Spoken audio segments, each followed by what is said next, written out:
वृद्धों के दुश्मनों के बारे में बात करेंगे। क्या बात करेंगे? वृद्धों के दुश्मनों के बारे में। उनको जीरियाट्रिक जाइंट्स भी कहते हैं। ठीक है, तो सबसे पहला वृद्धों का दुश्मन है इमोबिलिटी। जब हमने ये समझ लिया कि अब हमें चलना फिरना नहीं है, हमें बिस्तर पे ही रहना है, हमें घर के बाहर नहीं निकलना है, हमें सैर करने नहीं जाना है, हमें अपने आप को हमने कन्फाइंड कर लिया रूम और टॉयलेट और बेडरूम और डाइनिंग रूम पे, तो उसको कहा जाता है इमोबिलिटी। क्या कहते हैं? इमोबिलिटी। कि हमने ये मान लिया कि अब हम वृद्ध हो गए हैं और वृद्धावस्था के कारण इमोबाइल हो गए हैं, अब हमारा चलना फिरना ठीक नहीं है।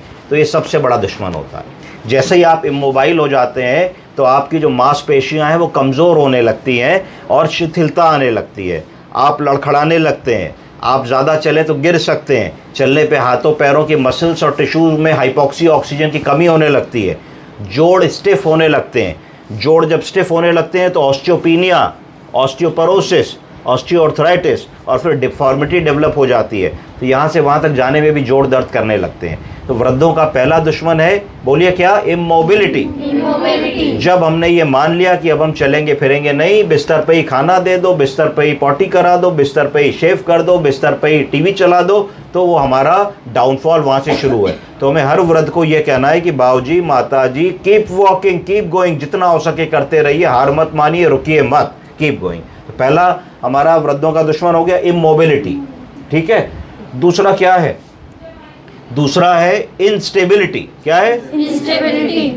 वृद्धावस्था में शरीर में बहुत सारे चेंजेस होते हैं, morphological changes, physiological changes, neurological changes, जिसके कारण हमारा शरीर थोड़ा शिथिल होने लगता है और अनस्टेबल होने लगता है। आपने देखा होगा, यंग बच्चा होता है 7, 8, 9 साल का, उसको कहीं भी चढ़ा दीजिए, तर तर तर तर तर तर ऐसे चढ़ जाता है, लग रहा है खरगोश। अगर वहीं एक 30-35 साल का एक मिडिल एज आदमी या औरत को चढ़ाइए तो उसको थोड़ा सा संभालना पड़ता है कि गिर ना पड़े। और अगर वही काम एक 70 साल के व्यक्ति से कह दिया जाए तो वो नहीं चढ़ पाते हैं।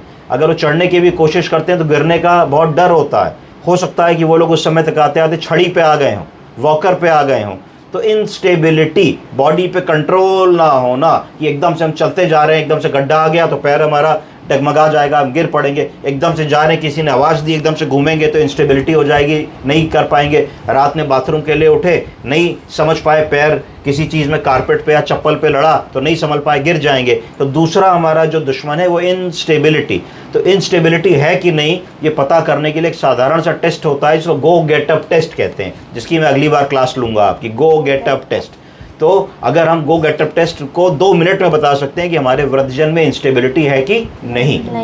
तो 2 आई हो गए, पहला हो गया इमोबिलिटी, दूसरा हो गया इंस्टेबिलिटी, तीसरा है इनकॉन्टिनेंस। बोलिए इनकॉन्टिनेंस। इनकॉन्टिनेंस का मतलब है पॉटी और सूसू को बताने की क्षमता में कमी आ जाना, इसको इनकॉन्टिनेंस कहते हैं। तो जब ये होने लगता है मरीज में तो उसकी कॉन्फिडेंस कम हो जाती है, उसका जो सेल्फ रिस्पेक्ट और सेल्फ एस्टीम है वो कम हो जाता है। आप इस बात की कल्पना कीजिए, हम लोग कहीं घूमने जाएं, पिकनिक पे जाएं, पार्टी पे जाएं, सिनेमा देखने जाएं, किसी की रिश्तेदारी में जाएं और हमको ये कंट्रोल ना हो कि भाई अगर सूसू पॉटी आएगी तो हम रोक नहीं पाएंगे, तो हमारे मन पे क्या बीतेगी? क्या हमारा वहाँ मन लगेगा? तो उस स्थिति को देखिए कि वृद्धावस्था में एक स्थिति ऐसी आ जाती है जब आदमी को बार बार पेशाब जाना पड़ता है। 3 लक्षण आ जाते हैं, बोलिए अर्जेंसी, फ्रीक्वेंसी, इनकॉन्टिनेंस। अर्जेंसी का मतलब अर्ज हुई तो जाने ही जाना है, नहीं जाएंगे तो निकल जाएगी। फ्रीक्वेंसी मतलब बार बार जाना, हो सकता है रात में आदमी कहे साहब 5 बार उठते हैं, तो भैया 8 घंटे की नींद में अगर 5 बार उठोगे तो सोगे कब?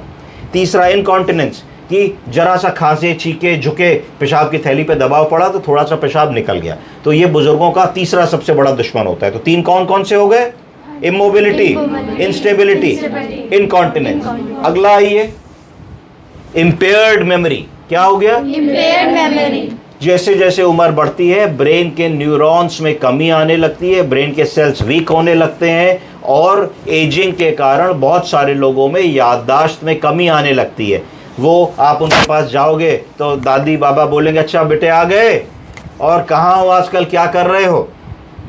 तो उनको पता है कि तुम जॉब कर रहे हो कि पढ़ाई कर रहे हो, उनको तुम्हारा नाम भी पता है, पर वो धीरे से कह देंगे मुन्नी आ गई, देखो बबू आ गया, देखो बेटा आ गया, और बेटा कैसे हो या तुम्हारे और भाई बहनों से तुम्हारा नाम कंफ्यूज करेंगे, तो इसको धीरे धीरे कहते हैं इंटेलेक्चुअल इम्पेयरमेंट। क्या कहते हैं? Intellectual impairment. इसका मतलब है कि ब्रेन से जो इन्फॉर्मेशन हमें वापस लानी है, यानी कि कौन आया, उसका क्या नाम है, क्या खाया, कब खाया, हमारे देश का राष्ट्रपति कौन है, हमारे देश का प्रधानमंत्री कौन है, हमारे कितने बच्चे हैं, हम कब पैदा हुए, हमारी बर्थ डेट कब होती है, हम कब रिटायर हुए, हम कहाँ काम करते थे, हमारा हाई स्कूल हमने किधर से किया। ऐसे वो सवाल होते हैं जो ज़िंदगी में कभी भी आदमी नहीं भूलता है। पर अगर आप इन सवालों को भी पूछेंगे तो आपको ऐसा लगेगा कि मरीज़ इसका सही जवाब कई बार नहीं दे पा रहा होता है। तो ये वृद्धों का चौथा और मोस्ट इम्पॉर्टेंट जो है दुश्मन होता है, क्योंकि जब मानसिक रूप से कोई कमज़ोर हो गया और शिथिल हो गया तो फिर वो अपने छोटे बड़े डिसीजंस नहीं ले पाता, छोटे बड़े काम नहीं कर पाता, मोबाइल रिचार्ज नहीं करा पाता, बैंक से पैसा नहीं निकलवा पाता, पेंशन लेने नहीं जा पाता, डॉक्टर के पास नहीं जा पाता है, सोशलाइज नहीं कर पाता है, घर में बंद होकर के रह पाता है। तो ये ध्यान रखना है। इसके लिए MMS होता है, मिनी मेंटल स्कोर, बड़ा आसान है। दिखाओ बाबूजी ये क्या है, पेन है, ये क्या है, चश्मा है, ये क्या है, घड़ी है, और 2-4 मिनट बाद किसी और बातों में लगाओ, फिर पूछो आपको 3 चीज़ें दिखाई, बता दीजिए। अगर सब ठीक बता रहे तो MMS कहते हैं, मिनी मेंटल स्कोरिंग। तो उससे आप इवेलुएट कर सकते हैं कि याददाश्त की क्या स्थिति है। तो मोटा मोटा ये 4-5 चीज़ें आपको जो जीरैट्रिक जॉइंट्स या वृद्धों के दुश्मन है, इन पे आपको काम करना है। और गो गेट अप टेस्ट में अगली क्लास में बताऊँगा। Thank you. Thank you, sir.